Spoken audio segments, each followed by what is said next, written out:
कार्तिक के महीने की दोनों अष्टमी में से किसी भी अष्टमी पर, चाहे उजाले की हो चाहे अंधेरे की, शुक्ल पक्ष की हो चाहे कृष्ण पक्ष की, एक बेलपत्र, 3 शमी पत्र, आप कभी दिल से, कभी मौका मिले हृदय से, दामोदर मास में, कार्तिक मास में अशोक सुंदरी वाली जगह का स्पर्श कर कर भगवान शंकर के शिवलिंग पर एक बार समर्पित कर कर देखना, और दूसरे वर्ष इंतजार करना कि तुमने कार्तिक महीने में अष्टमी के दिन बाबा को शमी पत्र बेलपत्र दिया था, क्या बाबा ने तेरे घर में धन और वैभव दिया कि नहीं दिया? जो स्थिति में गाड़ी चल रही थी वो स्थिति की गाड़ी तेरी पार हुई कि ना हुई? कितने बेलपत्र? बोलो बोलो, जम के बोलो जरा। कितना शमी पत्र? एक बेलपत्र, 3 शमी पत्र।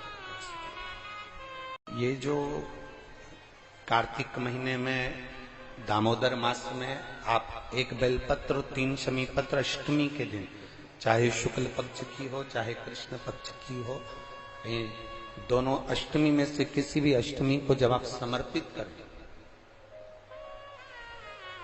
तो चंपेश्वर महादेव का नाम लेकर, कौन से महादेव?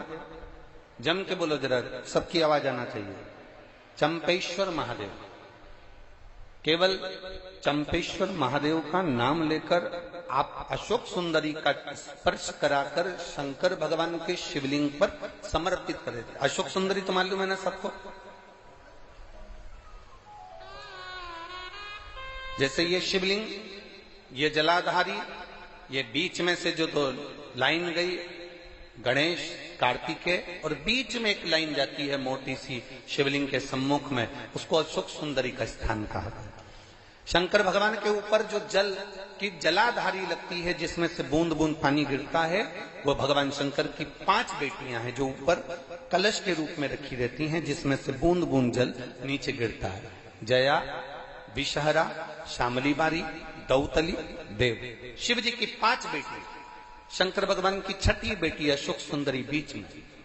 जब आप बेलपत्र 1, शमी पत्र 3, चंपेश्वर महादेव का नाम लेकर अशोक सुंदरी का स्पर्श कराकर भगवान शंकर को जब आप समर्पित करेंगे इस कार्तिक महीने में, दामोदर मास में, अष्टमी तिथि के दिन, चाहे वो शुक्ल पक्ष की हो चाहे वो कृष्ण पक्ष की हो, अष्टमी तिथि को अगर समर्पित करते हैं तो आप वर्ष भर में इंतजार कर कर जरूर बताना कि तुम साल भर पहले जितना कमाते थे, वर्ष भर पहले तुम जो व्यापार व्यवसाय कर रहे थे, साल भर से जो नौकरी के लिए प्रयास कर रहे थे, उसमें सफलता आपको अगले वर्ष की दामोदर मास आने से पहले मिली कि नहीं मिली, वो स्मरण आपके भीतर होना चाहिए। कहते हैं सोमवार के दिन की अष्टमी पढ़ने पर, कौन से दिन? सोमवार के दिन कौन सी तिथि? जम के बोलो, अष्टमी।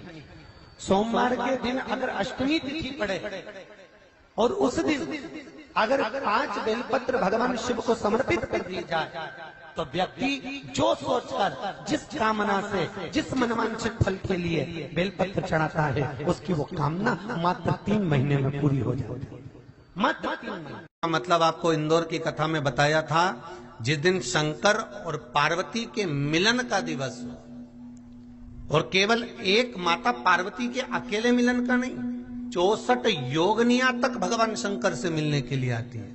कहते हैं भगवान के जितने जितने विवाह हुए थे ना, उमा से, सती से, कात्यायनी, कुष्मांडा, चंद्रघंटा, स्कंदा, ये जितने जितने जितने भगवान के विवाह हुए थे, अनेक अनेक उमा आदि आदि जितनी भी भगवान की जो मंगल विवाह हुए थे, सारी माता पार्वती के जितने अंश हुए हैं, माता पार्वती के जितने स्वरूप हुए हैं, ये सारे स्वरूप, सारे अंश माता पार्वती के। ये सोमवार की अष्टमी के दिन भगवान शंकर के मंदिर में आकर शिव जी के सम्मुख में बैठकर उस जलाधारी के नजदीक में जहां शंकर जी का शिवलिंग होता है, उस जलाधारी के पास में उस दिन केवल पार्वती जी का हस्त कमल नहीं होता, स्वयं मां जगत जननी अपने कामन रूप में 64 योगनियां और शक्तियां सारी की सारी आकर उस जलाधारी के पास में विराजमान हो जाती हैं और शंकर जी पे जो जल चढ़ता है वो देवियां ग्रहण कर कर शिव को अपना आनंद सुख प्रदान करती हैं। इसलिए कहते सोमवार की अष्टमी का महत्व बड़ा है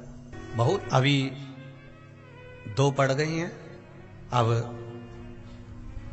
बैसाख और ज्येष्ठ में पड़ेगी सोमवार की अष्टमी, उसके बाद में फिर एक और पड़ेगी। अश्विन के जो नवरात्र आएंगे, जो शरदीय नवरात्र आएंगे, उस शरदीय नवरात्र के समय पर फिर सोमवार की अष्टमी एक पड़ेगी। बाबा की कृपा है, शिव की कृपा से, भगवान शंकर की कृपा से ही सब कुछ आनंद में हो। और हम तो कहेंगे 1 लोटा पानी चढ़ाने से पीछे मत हटना सोमवार की अष्टमी के दिन। शंकर के मंदिर जरूर जाना, बेलपत्र जरूर चढ़ाना, बाबा से विनय जरूर करना, निवेदन करना, बाबा को पूजन करना, घी का दीप लगाना और बाबा से विनय करना, बाबा मेरी ये मनोकामना है, मैं तो आपके चरणों में समर्पित करने के लिए आई। हरि नारायण आंवले के वृक्ष की पत्तियों पर शयन करेंगे और भगवान शंकर उनका अनुमोदन करेंगे, तब श्री हनुमान जी महाराज उनसे विनती करने के लिए पधारते हैं। 33 कौटी देवता, भगवान विष्णु जब शयन से उठते हैं, देवसोनी एकादशी को जब भगवान उठेंगे, नेत्र खोलेंगे, तो प्रथम दर्शन भगवान विष्णु श्रीमद् भागवत कथा, स्कंद पुराण, पद्म पुराण, अग्नि पुराण, जितने भी पुराण उठाना चाहे सारी पुराणों को उठाकर देखना कि प्रथम वर्णन आपको मिलेगा कार्तिक महत्तम का, कि भगवान नारायण सर्वप्रथम जब नेन खोलते हैं अपनी देव सोनी एकादशी से सोकर देव उठनी एकादशी पर जब उठते हैं तो भगवान नेत्र खोलकर सबसे पहले किसका दर्शन करते हैं? किसका दर्शन? स्कंद पुराण कहती है, विष्णु पुराण कहती है कि भगवान नारायण जब नेत्र खोलते हैं तो खुद की अर्धांगिनी लक्ष्मी भी नहीं, महाराज ब्रह्मा आदिक देवता सब खड़े, पर भगवान नेत्र नहीं खोलते। कब तक? जब भगवान शंकर अपने ही मुख से भगवान श्री हरि का गुणगान नहीं गाते, डमरू का नाद नहीं। आंवला नवमी का आप लोग साधना करते होंगे। जब कार्तिक के महीने में आंवला नवमी का व्रत आता है तो जो उपास नहीं भी रखते हो, जो पूजन नहीं भी करते हो, उनसे मेरा निवेदन है कि स्कंद पुराण में कार्तिकेय के पावन चरित्र में स्कंद पुराण में स्पष्ट किया गया, और कल्याण का कार्तिक खंड पढ़िएगा, कभी योग लगे तो गीता प्रेस गोरखपुर का कार्तिक खंड पढ़िए, आप पढ़ेंगे तो उसमें मिलेगा आपको कि आंवला नवमी के दिन आंवले के पेड़ के नीचे घी का दिया लगाकर मध्याह्न से पहले, दोपहर के 12 बजे से पहले आंवले के पेड़ के नीचे आंवला नवमी के दिन कार्तिक के महीने में स्कंद पुराण कहती है, जो घी का दिया लगाकर पूजन कर कर अपना पल्लू पसार कर आंवले के वृक्ष की डाली में से उस पे लगी हुई थोड़ी सी छाल को अपने अंगूठे और चीटी उंगली से अपने पल्लू में गिराकर ले जाकर लाल कपड़े में हल्दी के साथ अपनी तिजोरी में, अलमारी में रख लेता है। उसके घर में कभी बरकत की कमी नहीं होती, उसके घर में कभी संपदा की कमी नहीं होती, उसके घर में धन, वैभव, सत्ता बढ़ती है, बढ़ती है। आंवला नवमी की कथा में एक प्रसंग आता है। आंवला नवमी का पूजन आपको करना आता है, व्रत करने वाली माताएं व्रत करती है, आंवले के पेड़ के नीचे जाकर पूजन करना, भोजन करना, आंवले का वृक्ष की छाया में बैठना,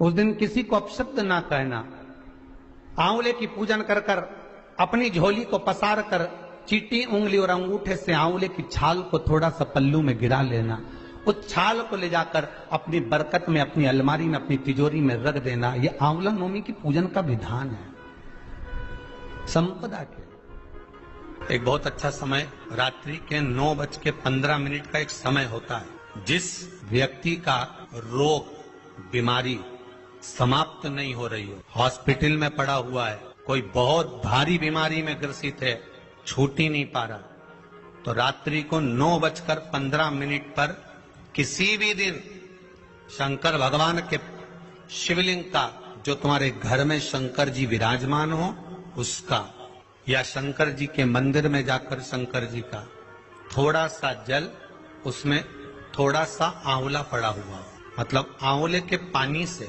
शंकर का अभिषेक पूजन कर लीजिए।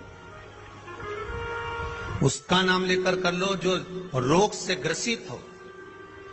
1 दिन, 2 दिन, 3 दिन करोगे, वो हॉस्पिटल से छुट्टी करके आ जाएगा, उसका रोग समाप्त हो।